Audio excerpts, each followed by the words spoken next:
اب property dealer, کسائی اور یہ کچھ ایسے لوگ ہوتے ہیں کہ جنہیں جب ریفرنس والا بندہ ملے نا تو سیدھا سیدھا ٹوکا سارتے پھڑ کے درمیان بھی مارنا ہے. جیسے آپ دیکھتے ہیں کہ ونڈو کے ساتھ ایک وائرس بناتی ہے کمپنی اور ایک اینٹی وائرس بناتی ہے، اسی طرح مطلب ہر بزنس میں ایک وائرس ہوتا ہے، ایک مافیا ہوتا ہے. جیسے ریئل اسٹیٹ میں آپ نے دیکھا ہوگا یا تو قبضہ مافیا ہے یا پھر وہ مافیا ہے جو بکنگ کر لیتا ہے اور پیچھے ان کے پاس زمین نہیں ہوتی. کیا جس جگہ پہ بیٹھ کے آپ 50 لاکھ، کروڑ، 2 کروڑ، 1.5 کروڑ روپیہ بیانہ دے رہے ہیں اس کے پاس اتنا سیٹ اپ بھی ہے؟ ایسا تو نہیں ہے کہ 2 ٹوٹی ہوئی کرسیاں رکھی ہیں، رات آپ 50 لاکھ یا کروڑ روپیہ دے ہیں، صبح ادھر کرسیاں بھی نہ ہوں یا پڑی ہوں تب بھی وہ بھاگ جائے. MZS TV سبسکرائب کریں. یہاں آپ کو روزانہ کی بنیاد پر آپ کی پلاٹ کی تازہ ترین اپڈیٹ اور پراپرٹی مارکیٹ کے اتار چڑھاؤ کی خبریں ملیں گی. بسم اللہ الرحمن الرحیم. السلام علیکم ناظرین، میرا نام کامران خان ہے اور آپ دیکھ رہے ہیں MZS یوٹیوب ویلاگ. خوش آمدید کہتا ہوں. سب سے پہلے تو تمام ویورز اور سبسکرائبر کا شکریہ. بڑی تیزی سے ہمارے چینل کی مقبولیت بڑی، لوگ دیکھتے ہیں، کمنٹ کرتے ہیں، ویڈیوز ہماری دوستوں کے ساتھ شیئر کرتے ہیں واٹس ایپ کے ذریعے. اس کا بھی بہت شکریہ. امید ہے کہ جو لوگ آج پہلی بار ویڈیو دیکھ رہے ہیں یہ سبسکرائب کریں گے اور ہمارے چینلز کو اپنے دوستوں تک شیئر کریں گے واٹس ایپ کے ذریعے. آج میں بات کروں گا ریئل اسٹیٹ انویسٹمنٹ کے حوالے سے. 2013 کے بعد ریئل اسٹیٹ انویسٹمنٹ میں ایک انقلاب آیا. پاکستان میں جب 3G اور 4G 5G 4G internet launch ہوا تو یہ ایک انقلاب تھا. یہ نہ صرف ریئل اسٹیٹ مارکیٹنگ کا تھا بلکہ مارکیٹنگ میں بھی آیا، میڈیا میں بھی آیا، سوشل میڈیا میں بھی آیا. میرا تعلق کیونکہ میڈیا سے تھا تو جب پہلے ہم ایک ویڈیو اپلوڈ کیا کرتے تھے، وہ ویڈیو ہوا کرتی تھی 2 سے 3 منٹ کی یا 1.5 منٹ کی، 2 منٹ کا پیکج، تو FTP کے ذریعے ہم گھنٹہ 2 گھنٹے لگا کے 2G انٹرنیٹ میں سے اپلوڈ کرتے تھے. لیکن 2013 میں جب پاکستان میں 3G اور 4G انٹرنیٹ آیا اس کے بعد گھنٹوں کی ویڈیو 10 منٹ میں یوٹیوب پہ اپلوڈ کر کے فارغ کر دیا. اب تو 2021-22 میں تو یوں ہو گیا کہ میڈیا بے وقت ہو گیا، سوشل میڈیا آ گیا اور اب گورنمنٹ سوشل میڈیا کے لیے نئے قانون بنا رہی ہے سوشل میڈیا کو ریگولائز کرنے کے بارے میں. لیکن آج ہم بات کریں گے کہ یہ جو موجودہ دور جا رہا ہے اس میں ریئل اسٹیٹ مارکیٹنگ جو ہو رہی ہے یا ریئل اسٹیٹ کے حوالے سے انویسٹمنٹ ہو رہی ہے، یا آپ کو کیا کیا خطرات لا کے آن لائن پلاٹ خریدنے میں، اور سابقہ دور میں کیا کیا فائدے تھے اور کیا کیا خطرات تھے، اور آج کے بعد اگر ہم پلاٹ خریدیں تو کیسے خریدیں تاکہ وہ جو خطرات موجودہ دور میں لا کے ان کا شکار کہیں آپ نہ ہو جائیں. تو سابقہ دور کی پہلے بات کرتا ہوں. سابقہ دور میں ریئل اسٹیٹ میں فراڈ کرنا بہت آسان تھا اور ہوتا رہا. بہت سارے لوگ تھے مری روڈ پہ، آپ نے بھی دیکھا ہوگا بہت ساری ایسی کمپنیز تھی پاکستان کے مختلف شہروں میں کہ فوٹو اسٹیٹ والوں سے شناختی کارڈ لے لیتی تھی. وہ کہتی تھی جی ایک کے بجائے 2 کاپیاں کر کے رکھ لینا، ہر کاپی کے 2 روپے 3 روپے 5 روپے ہم آپ کو اضافی دے دیا کریں گے. پھر وہ جو کمپنیاں شام کو جا کے لیٹر لکھا کرتی تھی شناختی کارڈ اکٹھے کر کے ان پتوں پہ اور کہتی تھی آپ کا 5 مرلے کا پلاٹ نہیں کرایا. وہ لوگوں سے قسطیں لے رہے ہوتے تھے لوگ، اور پہلے وہ جو ہے نا پلاٹ قرآن دازی کے ذریعے ہزاروں بانٹتے ہوتے تھے. دن وہ قسطیں لیتے اور جب 5-6 مہینے، سال، 2 سال، 3 سال کے بعد لوگ پلاٹ کا پتہ کرنے آتے تو وہ کمپنی کا دفتر ہی نہ ہوتا. ظاہر ہے ایک کمرے کا دفتر تھا، کوئی اتھارٹی نہیں تھی، کوئی بزنس ریگولائز کرنے والا ادارہ نہیں تھا. میرے خیال میں 1990 سے لے کے تو 2013 تک لاکھوں پاکستانی لوٹے اور اتنی بری طرح سے لوٹے کہ انہیں کچھ لوگوں کو تو کاغذات بھی نہیں ملے، رجسٹری انتقال، اور جن کو ملے تو وہ رجسٹری انتقال آج بھی کہیں نہ کہیں ہمارے آفس، اگر میں چکری روڈ کے آفس آؤں تو 2 4 5 لوگ آتے ہی ہیں جنہوں نے 90 92 96 میں پلاٹ لیا ہوا، کاغذ پڑے ہوئے ہیں جی ان جگہوں پہ آبادیاں ہیں جی وہ، یا پھر وہ جگہیں ابھی بھی جنگل ہیں 20 30 50 60 کلومیٹر پنڈی سے، 70 کلومیٹر 80 کلومیٹر 100 کلومیٹر دور ہے. اب 2013 میں جب 3G انٹرنیٹ لانچ ہوا تو اس کے اور 4G انٹرنیٹ پاکستان میں لانچ ہوا، اس کے بعد کیا ہوا، اس کے بعد فوری مطلب ڈیزائننگ، گرافک ڈیزائننگ اور ویڈیو ایڈیٹنگ کے ذریعے ایک اور چیز آئی، اینیمیشنس لگا کے بڑی بڑی سوسائٹیز بک کی گئی اور گھر بک کیے گئے، جیسا کہ الحرم ہومز ایک بک کیا گیا تھا۔ پھر میں شاید اس کمپنی کا اور اس بندے کا نام نہ لے سکوں، لیکن ایک اور ہومز بک ہوئے تھے پشاور ڈینز میں راؤنڈ اباؤٹ 10-12 کروڑ روپے کے، لیکن واپسی پہ وہ بندہ ہی غائب ہو گیا۔ اس کے بعد 4G انٹرنیٹ لانچ ہونے کے بعد پاکستان میں یہ جو آئی ٹی کی دنیا میں ترقی آئی، اس کے بعد فراڈ کم ہوا۔ کیسے کم ہوا؟ اینیمیٹڈ کام کرنے والے، ظاہر ہے جو بھی بزنس تیزی سے چلتا ہے اور کامیاب ہوتا ہے، چاہے وہ ریئل اسٹیٹ کا ہے چاہے آئی ٹی کا ہے، اس میں ایک فیکٹر ہمیشہ سے سرگرم رہتا ہے، اسے کہتے ہیں مافیا۔ جیسے آپ دیکھتے ہیں کہ ونڈو کے ساتھ ایک وائرس بناتی ہے کمپنی اور ایک اینٹی وائرس بناتی ہے، اسی طرح مطلب ہر بزنس میں ایک وائرس ہوتا ہے، ایک مافیا ہوتا ہے۔ جیسے ریئل اسٹیٹ میں آپ نے دیکھا ہوگا، یا تو قبضہ مافیا ہے یا پھر وہ مافیا ہے جو بکنگ کر لیتا ہے اور پیچھے ان کے پاس زمین نہیں ہوتی۔ اگر آپ یہ چاہتے ہیں کہ آپ موجودہ دور میں ایسے لوگوں سے بچیں تو آپ کو ریئل اسٹیٹ میں انویسٹمنٹ کرنے کا جو پروسیجر ہے اس کو فالو کرنا پڑے گا۔ دیکھیں میرے میکسیمم اوورسیز پاکستانی لوگ ہیں، وہ ان سے جب میں پوچھتا ہوں کہ آپ ریئل اسٹیٹ میں انویسٹمنٹ کیوں کرتے ہیں، آپ نے کنگڈم ویلی میں انویسٹمنٹ کیوں کیا، الحرم سٹی میں کیوں کیا، فلاں کیوں کرتے ہیں، وہ کہتے ہیں جی کیونکہ آپ ویڈیو بناتے ہیں تو ہم انویسٹمنٹ کرتے ہیں۔ بعض دوسروں سے میں پوچھتا ہوں جی آپ نے یہ بیریا میں پلاٹ کیوں لیا، تو وہ کہتے ہیں جی میرا بھائی نے مجھے کہا تھا تو پلاٹ لیا، میرے ماموں نے کہا تھا، چاچے نے کہا تھا، تائی نے، پھوپھی نے، ماموں نے، سو جس کے۔ کچھ لوگ کہتے ہیں جی وہ فلاں نے لیا تھا تو میں نے بھی لیا تھا، مطلب یہ میں نے بھی لے لیا تھا۔ حالانکہ اکارڈنگ ٹو پروسیجر آپ کو ریئل اسٹیٹ میں انویسٹمنٹ کرنے کے لیے سب سے پہلے اپنی ترجیحات کا تعین کرنا پڑتا ہے کہ ریئل اسٹیٹ میں انویسٹمنٹ کرنے کی ترجیحات کیا ہیں۔ فرض کیا میں آپ کو ترجیحات بتاتا ہوں۔ سب سے پہلے ترجیح ہوتی ہے کہ فوری گھر بنا لوں، دوسری ترجیح یہ ہوتی ہے کہ 8 سے 10 سالوں بعد گھر بناؤں گا، لانگ ٹرم انویسٹمنٹ کر لوں، سستا پڑے گا بعد میں۔ اچھا، تیسری ترجیح یہ ہوتی ہے کہ پلاٹ رکھ کے چھوڑ لیتا ہوں اور بچوں کی شادی ہوگی یا 10-15 سالوں بعد ضرورت پڑے گا تو تب انویسٹمنٹ کر رہا ہوں۔ چوتھی ترجیح یہ ہوتی ہے کہ اولڈ ایج بینیفٹ ہوگا، مطلب پلاٹ رکھ چھوڑ دیا، کچھ عرصے کے بعد بنا کے اس کو گھر اس پہ بنا لوں گا یا پلازا بنا لوں گا، اور جب میں بوڑھا ہوں گا تو ظاہر ہے پھر مجھے اس کا رینٹ آتا رہے گا اور میری آسانی سے گزارا ہوگا۔ اور پانچویں ترجیح جو ہوتی ہے وہ یہ ہوتی ہے کہ میں اپنا پیسہ سیو کر لوں، کیونکہ پاکستان میں روپے کی ویلیو ڈیلی گرتی ہے، ڈالر کی ویلیو بڑھ رہی ہوتی ہے، تو یہ جو ہے آپ یہ جانتے ہیں جو گاڈ گفٹڈ کرنسیز ہوتی ہیں جسے آپ گاڈ کرنسی کہتے ہیں، وہ سونا ہے، میٹلز میں ہوتی ہیں یا پھر لینڈ میں ہوتی ہیں، تو اس میں ڈی ویلیوز نہیں ہوتی، کرنسی آپ کی ڈی ویلیو، اور روپیہ جتنا بھی ڈی ویلیو، آپ کا روپیہ جو آپ نے انویسٹ کیا ہوتا ہے میٹل میں یعنی کہ گولڈ میں یا پھر لینڈ میں، وہ ڈی ویلیو نہیں ہوتا، اس کی ویلیو اوپر بڑھتی رہتی ہے کیونکہ وہ دگنا چگنا ہوتا رہتا ہے۔ یہ تو ریئل اسٹیٹ کی انویسٹمنٹ کی ترجیحات ہیں۔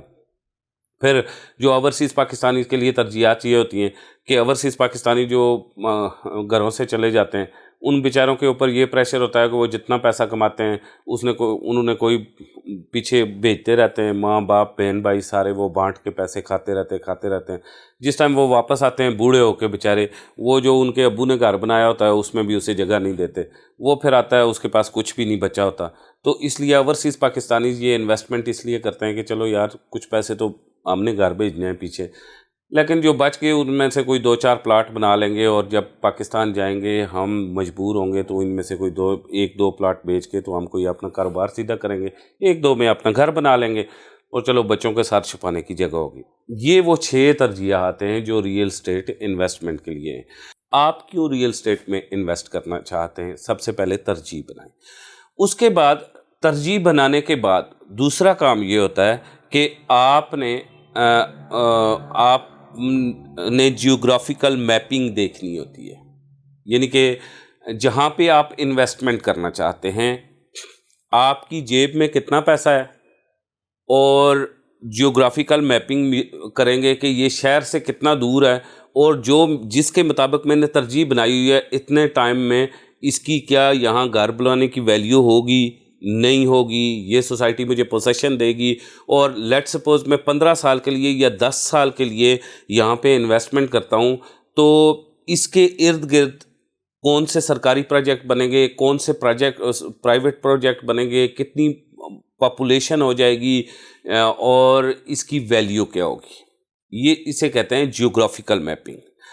جیوگرافیکل میپنگ اگر آپ اوپن ایریے میں کر رہے ہوتے ہیں انویسٹمنٹ تو یہ آپ کو سمجھائی ہے، اگر آپ سوسائٹی میں کر رہے ہوتے ہیں تو جیوگرافیکل میپنگ میں آپ یہ دیکھتے ہیں کہ بھائی جس سوسائٹی میں کر رہا ہوں یہ شہر سے کتنی دور ہے، اس کے ارد گرد کون سے پروجیکٹ ہیں، اس میں پہنچوں گا، اس کی روڈ ایکسیس کتنی ہے، کیونکہ اس وقت انٹرنیشنل لیول پہ جو ہے وایا نہیں دیکھا جاتا، فاصلہ نہیں دیکھا جا رہا شہر سے، انٹرنیشنل لیول پہ روڈ ایکسیس دیکھا جاتا ہے۔ ہمارے یہاں پاکستان میں روڈ ایکسیس نہیں دیکھا جاتا، فاصلہ دیکھا جاتا ہے، جس کی وجہ سے ہم لوگ مار کھاتے ہیں۔ لیکن جب گھر بنا لیتے ہیں نا، اس وقت روڈ ایکسیس نہ ہو تو فاصلہ اگر 2 کلومیٹر میں بھی ہو تو وہ اراؤنڈ اباؤٹ 3 گھنٹوں میں طے ہوتا ہے، اور اگر آپ یہ دیکھیں کہ آپ روڈ ایکسیس بہترین ہو تو فاصلہ 40 کلومیٹر بھی ہو تو وہ 10 منٹوں میں طے ہو جاتا ہے۔ ان چیزوں کو آپ دیکھا کریں۔ اچھا، یہاں سے جب آپ کراس کریں گے نا تو اس وقت پھر آپ کو نیکسٹ چیز دیکھنی ہوگی کہ آپ کے پلاٹ کا ویئر اباؤٹ کیا ہے، آپ کے پلاٹ کی جیوگرافیکل میپنگ کیا ہے، یعنی کہ سوسائٹی کی یا ایریا کی دیکھنے کے بعد آپ نے کارنر سلیکٹ کرنا ہے، پارک فیسنگ سلیکٹ کرنا ہے، آپ نے مطلب مین بولی ورڈ سلیکٹ کرنا ہے، یا پھر آپ مین بولی ورڈ سے دور رہنا چاہتے ہیں، شور شراب سے دور رہنا چاہتے ہیں، آپ نے بیک سائڈ سلیکٹ کرنی ہے، وہ آپ کی چوائس کیا ہے۔ اگر کمرشل ہے تو آپ کی چوائس کیا ہے، منی کمرشل سلیکٹ کرنا ہے، مین کمرشل سلیکٹ کرنا ہے، یہ کیا، یہ ساری آپ نے چوائسز دیکھنی ہوگی۔ اب یہ چوائسز دیکھنے کے بعد پھر آپ نے بلڈر کو دیکھنا ہوتا ہے۔ بعض لوگ ساری چیزیں چھوڑ کے پہلے بلڈر دیکھتے ہیں، اور جیسا کہ یہ ایک لطیفہ ہی بن چکا ہے، جیسا کہ نا کیپٹل سمارٹ سٹی شروع ہونے والا تھا تو بہت سارے لوگوں نے کہا جی وہ حبیب رفیق تو بہت بڑا ڈیولپر ہے، وہ تو 1 سال میں یہاں گھر بنا دے گا۔ اب بات یہ ہے کہ حبیب رفیق ڈیولپر بہت سارا بڑا تھا، لیکن ادھر کانٹریکٹ بھی، پروجیکٹ بھی بہت بڑا تھا۔ اب 1.5 لاکھ کنال کے اوپر پورا نیا شہر آباد ہو رہا ہے، راؤنڈ اباؤٹ 15 سے 20 سے 25 سال لگیں گے۔ آپ 1 سال کے اندر فائل کے اوپر 1 کروڑ روپیہ پروفٹ چاہتے ہیں، اٹس ناٹ پاسبل۔ اچھا، جب بڑے ڈیولپر کی بات کرتے ہیں تو ڈی ایچ اے ویلی دیکھیں، اس نے 80,000 پاکستانیز پھنسے ہوئے ہیں، اوورسیز پاکستانیز پھنسے ہوئے ہیں، بڑا ڈیولپر ہے، لیکن وہاں پہ ایک ریزن آ گیا تھا، ایک دو تین بڑی تلخ حقیقت تھی۔ ایک تو بیریا نے جوائنٹ وینچر کیا تھا، بیریا ڈلیور کرنے میں میرے خیال میں ناکام ہوا، یہ میرا پرسنل خیال ہے، لیکن دوسرا ڈاڈوچا ڈیم والی بڑی تلخ حقیقت تھی، لیکن ڈاڈوچا ڈیم والی تلخ حقیقت کے ساتھ ساتھ وہاں پہ زمین بھی نہیں تھی، وہ بھی آپ دیکھیں 20,000 پلاٹوں کو اب تو وہ جگہ دے رہے ہیں، لیکن 80,000 پھر اب ڈی ایچ اے خود ذمہ داری لے رہا ہے کہ کہیں کراچی یا سم ویئر ایلس کوئٹہ یا کہاں بھی وہ شفٹ کریں گے، وہاں پہ شفٹ ہوں گے پلاٹس۔ بڑے ڈیولپر کے اوپر بھی ریلائبل زیادہ تر نہیں کرنا ہے، آپ نے بڑے ڈیولپر کو نہیں دیکھنا۔ دیکھیں، آپ دیکھیں ایک طرف حبیب رفیق ہے، دوسری طرف کنگڈم ویلی، چھوٹا نام ہے، چھوٹا ڈیولپر ہے، لیکن بڑا نام بن گیا کیونکہ اس نے بڑی بڑی کمپنیاں اٹھائی۔ غلام حسین شاہد نے ایک تو جنرل بلاک اس نے کتنے ٹائم میں، مطلب 9 مہینے میں 80% جنرل بلاک ڈیولپ کر لیا۔ بڑے ڈیولپر کو بھی نہیں دیکھنا، دیکھنا یہ ہے کہ کیا اس کے پاس لینڈ ہے اور کام کرنے والا بندہ ہے، شوق رکھتا ہے، مطلب ڈیلیور کرنے والا ہے۔ تو اس کے بعد آپ نے ریئل اسٹیٹ انویسٹمنٹ کے بعد یہ ساری چیزیں جب دیکھ لیتے ہیں تو پھر آپ کو ضرورت پڑتی ہے پراپرٹی ڈیلر کی۔ اب یہاں پہ نا پراپرٹی ڈیلر والی جگہ پہ نا بہت سارے لوگ ریئل اسٹیٹ انویسٹمنٹ کرتے ہوئے نا لاس، اپنا نقصان کھاتے ہیں۔ وہ کیسے کھاتے ہیں؟ وہ اس طرح کھاتے ہیں کہ وہ کہتے ہیں یار فلاں پراپرٹی ڈیلر ہے، وہ میرے ماموں کا دوست ہے، چاچا کا دوست ہے، تائی کا دوست ہے، یا میرا دوست ہے۔ ہمارے ہاں ریئل اسٹیٹ کے بزنس میں دوست نہیں چاہتا۔ اب پراپرٹی ڈیلر، کسائی اور یہ کچھ ایسے لوگ ہوتے ہیں کہ جنہیں جب ریفرنس والا بندہ ملے نا تو سیدھا سیدھا ٹوکا سر تے پھڑ کے درمیان بھی مارنا ہے، یعنی کہ گردن ہی لا لینا ہے۔ اب آپ نے یہ کرنا ہے کہ اکارڈنگ ٹو پروسیجر اسے ڈیل کرنا ہے۔ اب ریئل اسٹیٹ ایڈوائزر کا انٹرویو کرنا ہے اس سوسائٹی کے یا اس ایریا کے ارد گرد، یا آپ مین جو بڑا ہب ہے ریئل اسٹیٹ ایڈوائزرز کا وہاں پہ چلے جائیں، مختلف لوگوں سے انٹرویو کریں. انٹرویوز میں سب سے پہلے آپ نے جس سیٹ اپ میں بیٹھا ہوتا ہے اس کا NOC دیکھیں. سوسائٹی کا NOC تو آپ سب سے پہلے پوچھتے ہیں، ڈیلر کا NOC پوچھتے نہیں ہیں، حالانکہ پیسہ سارا آپ ڈیلر کے تھرو دے رہے ہوتے ہیں. سو آپ اس بندے کا NOC دیکھیں، آیا وہ SCCP سے رجسٹرڈ ہے؟ کیا جس جگہ پہ بیٹھ کے آپ 50 لاکھ، کروڑ، 2 کروڑ، 1.5 کروڑ روپیہ بیانہ دے رہے ہیں، اس کے پاس اتنا سیٹ اپ بھی ہے؟ ایسا تو نہیں ہے کہ 2 ٹوٹی ہوئی کرسیاں رکھی ہیں، رات آپ 50 لاکھ یا کروڑ روپیہ دیا ہے، صبح ادھر کرسیاں بھی نہ ہوں یا پڑی ہوں تب بھی وہ بھاگ جائے. اس کا سیٹ اپ کے بعد آپ نے کلائنٹ کا پروفائل دیکھنا ہے کہ کیا مطلب آج کل کلائنٹ کا پروفائل دیکھنا مطلب ایک مشکل کام ہی نہیں ہے. آپ کو جو یوٹیوب پہ چلے جائیں، اس کے فیس بک پہ چلے جائیں، ادھر دیکھیں لوگ کومنٹس کیسے کر رہے ہیں، کیا اس بندے کے پوسٹ کے نیچے آ رہا ہے کہ یہ فراڈیا ہے، چکرا ہے، اس نے میرا ٹوکن مارا ہے، اس نے میرا بیانہ مارا ہے، اس نے میرے ساتھ سم تھنگ لائک دیٹ کیا ہے. اور اگر نہیں ہے تو کامنٹ، اگر ایسا کامنٹ ہوا ہے اس کے بعد ڈیلیٹ ہو گیا، پرسنلی جا کے اس بندے کو وزٹ کر کے چیٹ کر لیں، اس سے بات چیت کر لیں. اور بات چیت کرنے کے بعد پھر آپ اس بندے سے ذرا، جس کے آفس بیٹھے ہیں، اسے کہیں ذرا آپ نے جو آپ کے 10 سے 15 سیٹسفائیڈ کلائنٹ ہیں اس کا نمبر دے دیں. کلائنٹس ہیں وہ آپ سیٹسفائیڈ 100% کلائنٹ جو پراپرٹی ڈیلر کہتا ہے کہ میرے سیٹسفائیڈ ہیں، لیکن اس بندے کے آگے سیٹسفائیڈ نہیں ہوتے، یہاں سے بھی آپ کو پتہ چل جاتا ہے. You are sitting there at in overseas. So then آپ نے کیا کرنا ہے، یہ تو آپ یہاں کے لیے، دین آپ نے یہ کرنا ہے کہ وہاں سے آپ نے پراپرٹی ڈیلر کی پروفائل منگوانی ہے، کمپنی کا NOC منگوانا ہے، اور اس کے بعد آپ نے انویسٹمنٹ کرنی ہے. یہاں کچھ بڑے بڑے نام ہیں، جو مطلب آفٹر سیل سروسز کے دعوے کرتے ہیں، لیکن ان کی فائلز جو ہیں وہ ہم نے بنا کے دی ہیں. سو یہ ساری چیزیں آپ آفٹر سے جو 15 کلائنٹس کے سیٹسفائیڈ ڈیٹا آپ دیکھ رہے ہوتے ہیں، ان میں ان لوگوں کا ڈیٹا بھی چیک کیا کریں، ان سے آفٹر سیل سروسز کے بارے میں پوچھا کریں، یہ ساری چیزیں پوچھا کریں.